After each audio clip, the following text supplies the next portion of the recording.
তোমার কি এমন কোনো বন্ধু আছে যে স্কুলে সবসময় ফার্স্ট বেঞ্চে বসতো, পরীক্ষার সময় সবসময় হাইস্ট মার্ক পেত এবং টিচার্সরা যাকে সবার সামনে এক্সাম্পল হিসেবে দেখাতো? সবাই বলতো যে এই ছেলেটা বা এই মেয়েটা লাইফে অনেক বড় কিছু করবে। কিন্তু আজ কয়েক বছর পরে একটু খোঁজ নিয়ে করে দেখো, তুমি হয়তো দেখবে যে সে এখনও কোনো না কোনো চাকরির পরীক্ষার প্রিপারেশন নিচ্ছে। একটা এক্সাম শেষ হচ্ছে তো আরেকটা এক্সাম, একটা ফর্ম ফিল আপ শেষ হচ্ছে তো আরেকটা ফর্ম ফিল আপ, কিন্তু রেজাল্ট এখনও পুরোপুরি আনসার্টেন। অন্যদিকে এমন কাউকে দেখেছো যে যার স্কুল লাইফে মার্কস কিন্তু খুব একটা ভালো ছিল না, কিন্তু আজ সে চমৎকার ইনকাম করছে, নিজের একটা সলিড কেরিয়ার বিল্ড করে ফেলেছে আর ফ্যামিলিকেও স্ট্রংলি সাপোর্ট করছে। তখন আমাদের মধ্যে এই প্রশ্নটা আসে না যে আসলে হচ্ছে এটা কি, যে ইন্টেলিজেন্ট স্টুডেন্টরা এভাবে পিছিয়ে যাচ্ছে কেন? আর আজকে এই বিষয়টার ওপর একদম গভীরভাবে কথা বলবো। আর তুমি যদি একজন স্টুডেন্ট হয়ে থাকো, তাহলে বিশেষ করে কলেজ স্টুডেন্ট কিংবা নিজের কেরিয়ার নিয়ে করে একটু কনফিউজ থাকো, তাহলে আজকের এই ভিডিওটা একদম শেষ পর্যন্ত দেখো, কারণ এই কয়েকটা মিনিট তোমার থিঙ্কিং লেভেলকে, প্রসেসটাকে পুরোপুরি চেঞ্জ করে দেবে।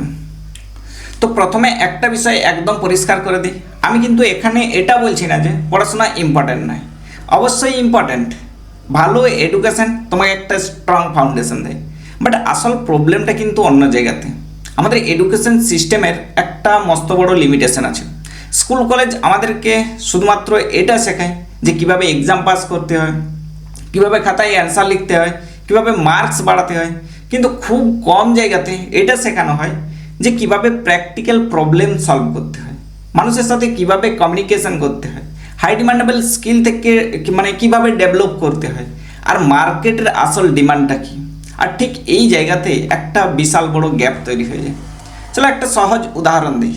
ধরো তুমি কম্পিউটার সায়েন্স নিয়ে করে পড়ছো, 4 বছর পর ডিগ্রি কমপ্লিট করলে, তো সব সাবজেক্টেই পাস করলে এবং একটা দারুণ সিজিপিএ পেলে, কিন্তু কোনো ইন্টারভিউতে যখন তোমাকে জিজ্ঞাসা করা হবে যে তুমি রিয়েল ওয়ার্ল্ডে কী ক্রিয়েট করতে পারো, তুমি আমাদের কোম্পানির কোন প্রবলেমটা সলভ করতে পারবে, এবং তুমি আমাদের টিমের জন্য কি ভ্যালু নিয়ে আসবে, তো তখন যদি তোমার কোনো প্র্যাকটিক্যাল উত্তর না থাকে, তাহলে ওই টপ ক্লাসের ডিগ্রি থাকা সত্ত্বেও একটা ভালো জব পাওয়া কিন্তু কঠিন হয়ে যাবে। কারণ মনে রাখো যে মার্কেট কখনো তোমার মার্কশিট কেনে না, মার্কেট যেটা কেনে সেটা হচ্ছে তোমার ভ্যালু। তুমি টেবিলে কি অ্যাড করে দিতে পারছো সেটাই তোমার একমাত্র গুরুত্বপূর্ণ। আরেকটা বড় প্রবলেম কি জানো, যে স্মার্ট স্টুডেন্টদের কমফোর্ট জোন। হ্যাঁ, শুনতে একটু অদ্ভুত লাগলেও এটাই চরম সত্যি। যেহেতু আমরা ছোটোবেলা থেকে সবসময় ভালো রেজাল্ট করে এসেছি, এটাই শুনে আসছি, তাই স্মার্ট স্টুডেন্টরা সবসময় একটা সেফ পথে হাঁটতে পছন্দ করে। তারা চট করে কোনো রিস্ক নিতে চায় না, নতুন কিছু জিনিস ট্রাই করতে চায় না, আর সবথেকে বড় কথা, তারা ফেল করতে মারাত্মক একটা ভয় পায়। কিন্তু রিয়েল ওয়ার্ল্ডের নিয়মটা কিন্তু একটু আলাদা।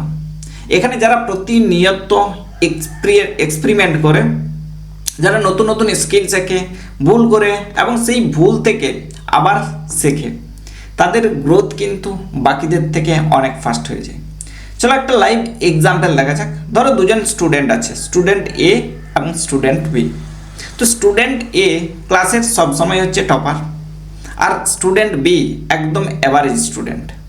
তো যখন কলেজ কমপ্লিট হলো দুজনেরই, তো স্টুডেন্ট এ শুধুমাত্র সরকারি বা কর্পোরেট এক্সামের প্রিপারেশন নিচ্ছে আর ভাবছে আগে একটা জব হোক, তারপর নতুন কোনো স্কিল শিখব। অন্যদিকে স্টুডেন্ট বি কী করছে না, প্রত্যেক দিন নিয়ম করে 1 ঘন্টা সময় বের করেছে, সে ক্যানভা শিখছে, সে বিভিন্ন জায়গাতে এআই টুলস ব্যবহার করছে এবং ডিজিটাল মার্কেটিং বুঝছে এবং নিজের যে কমিউনিকেশন স্কিল সেটাও ইমপ্রুভ করছে। তো পাশাপাশি সে নিজের একটা সুন্দর পোর্টফোলিও তৈরি করে ফেলেছে। তো এই মোমেন্টে আমাকে বলো যে 1 বছর পরে হয়তো স্টুডেন্ট এ এখনও প্রিপারেশন নিয়ে যাচ্ছে, বাট স্টুডেন্ট বি এই মুহূর্তে একটা তার রিয়েল স্কিল আছে, প্র্যাকটিক্যাল এক্সপিরিয়েন্স আছে, ভেতরে যে কনফিউজডটা ছিল সেটা পুরোপুরি উড়ে গেছে এবং তার সামনে অসংখ্য অপরচুনিটি আছে। তো আজ একটা কঠিন সত্য মন থেকে মেনে নাও। আজকের এই কম্পিটিটিভ দুনিয়াতে শুধুমাত্র একটা ডিগ্রি তোমার আইডেন্টিটি নেই, শুধুমাত্র মার্কস বা একটা কাগজের সার্টিফিকেটের যে সার্টিফিকেট সেটা কিন্তু তোমার পরিচয় নেই। তোমার আসল আইডেন্টিটি হলো যে তুমি নিজের থেকে কি করতে পারো, তুমি নিজের থেকে কি ক্রিয়েট করতে পারো, কার কোন প্রবলেমটা তুমি সলভ করতে পারো, আর তুমি কত দ্রুত নতুন জিনিস লার্ন করতে পারো। কারণ এই এআই এর যুগে ইনফরমেশন তো সবার কাছে আছে, গুগলে আছে, চ্যাটজিপিটিতে আছে, ইউটিউবে আছে। তাই শুধু ইনফরমেশন মাথায় নিয়ে বসে থাকাটা আর পাওয়ার নয়, সেই ইনফরমেশনটাকে তুমি রিয়েল লাইফে কিভাবে এক্সিকিউট করছো সেটাই হচ্ছে আসল পাওয়ার। তা আমি অনেক স্টুডেন্টকে বলতে শুনি যে আরেকটু পরে শুরু করব, আগে এক্সামটা শেষ হয়ে যাক, আগে কলেজটা কমপ্লিট হয়ে যাক, আগে চাকরি পেয়ে নি তারপর হচ্ছে দেখব। কিন্তু সত্যি কথাটা হলো যে লাইফে পারফেক্ট টাইম বলে করে কিছু হয় না।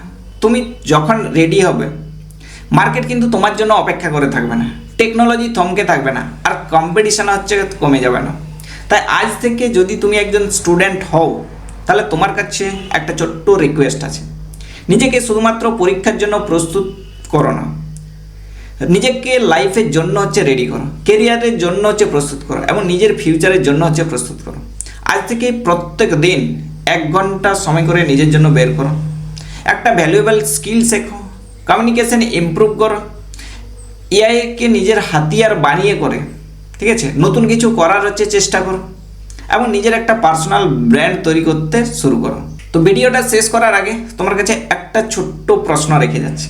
ধরো আজ থেকে 5 বছর পরের তোমার যে ফিউচার ভার্সন, সে যদি আজকে তোমার সামনে এসে করে দাঁড়ায় আর তোমাকে একটা মাত্র অ্যাডভাইস দেওয়ার সুযোগ পায়, সে তোমাকে কি বলবে? যে আরেকটু অপেক্ষা করো, নাকি যা করার আজই শুরু করো? তো তোমার উত্তরটা নিচের কমেন্ট বক্সে জানাও, আমি প্রত্যেকেরই কমেন্ট পড়ব। আর এই ভিডিওটা যদি তোমার একটু এর জন্য উপকারে আসে, তাহলে একটা লাইক করে দাও এবং বন্ধুদের সাথে শেয়ার করো, আর অবশ্যই চ্যানেলটাকে সাবস্ক্রাইব করে রাখো। কারণ বেঙ্গল স্কিল একাডেমি আমরা শুধুমাত্র পাস করা নয়, তোমার ফিউচার বিল্ড করা নিয়ে করে কথা বলি। দেখা হচ্ছে পরের ভিডিওতে। Stay tuned, stay inspired.